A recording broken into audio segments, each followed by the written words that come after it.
तो वो देवी भजन और बाद रउआ सब जौन चाहब तभी के सरिया दिखावा।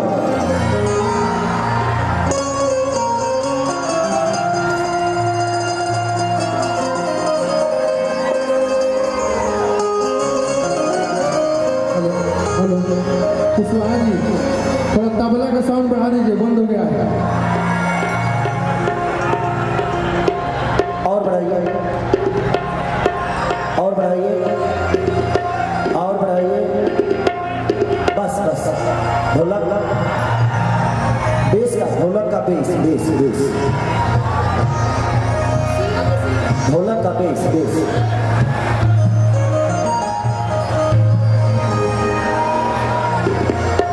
देखिए एक बार,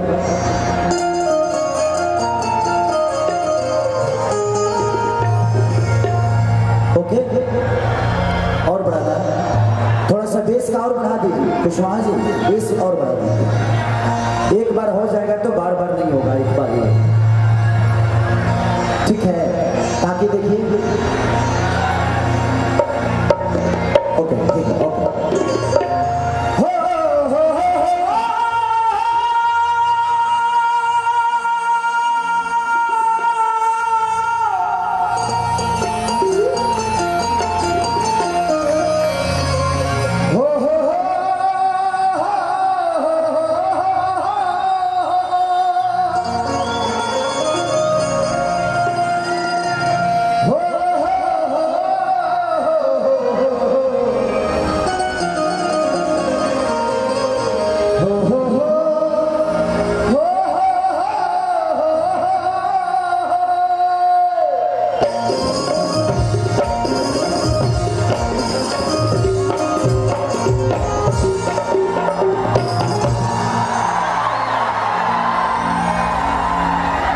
कि जय गणेश मंगल करना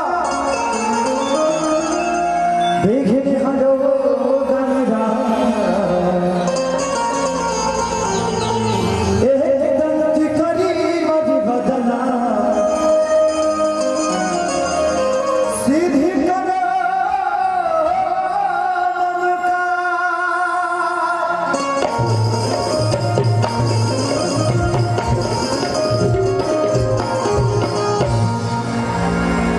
अपने माँ बाप से कितने प्यार करते हैं, पर हाथ उठाएंगे क्या?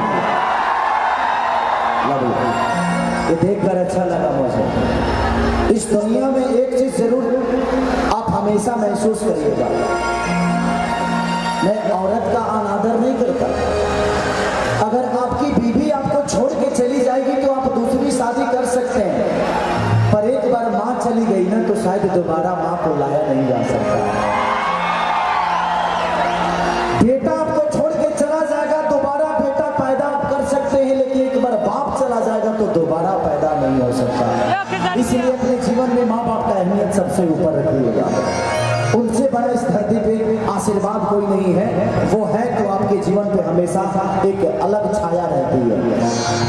क्योंकि मैं अपने माँ बाप के आशीर्वाद से यहाँ तक पहुंचा और आपका प्यार मुझे मिला।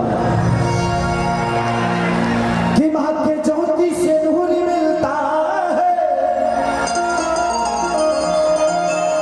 सभी के दिलों को सरूर मिलता है। कि माँ के दरबार में जो जाए खाली हाथ, उसे कुछ ना कुछ जरूर मिलता है।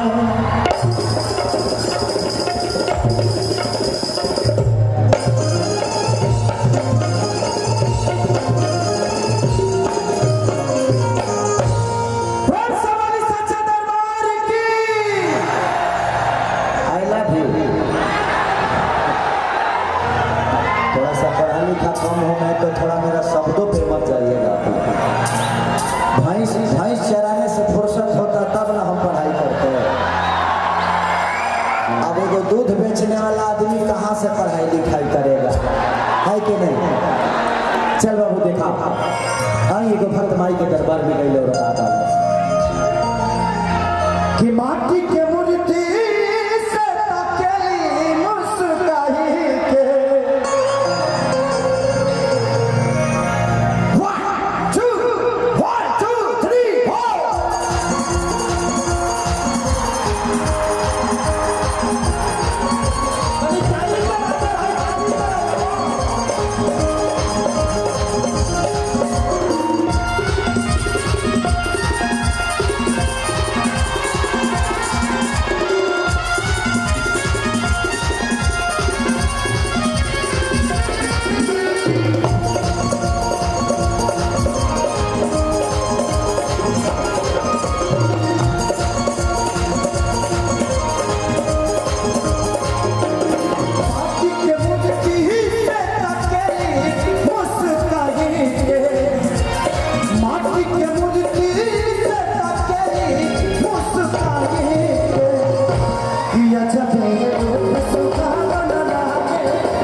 समय मैं एक शूटिंग कर रहा था यहीं पे धमतरी एक जगह है आप सबके रायपुर के बगल में धमतरी है, वहीं पे मैं दिलवाला का शूटिंग कर रहा था, मैं और अक्षरा जी। वहीं से मैं आया था वहाँ पे कार्यक्रम करने, बड़ी भीड़ थी लेकिन व्यवस्था का थोड़ा सा पंगा था। लेकिन बाबा झा जी आपको दिल से प्रणाम है, आपने जो व्यवस्था दिया है मुझे, बहुत कम ऐसी व्यवस्था मुझे मिलती है क्योंकि खेसारी को संभालना ही बहुत कठिन होता है।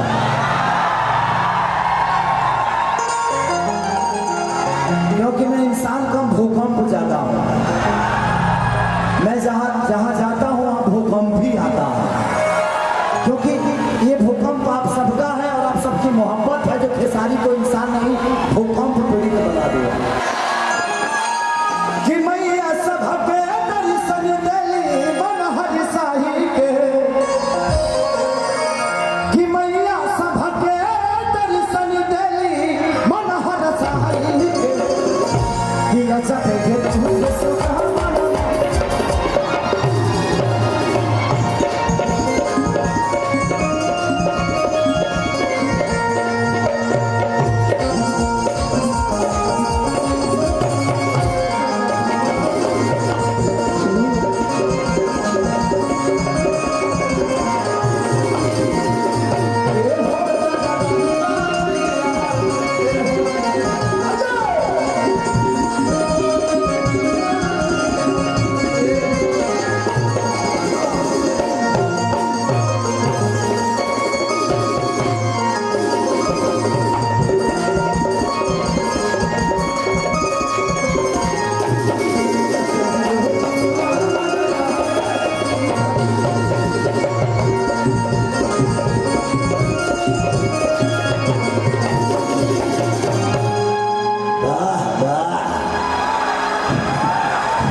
लास्ट में लड़का कहला समाई से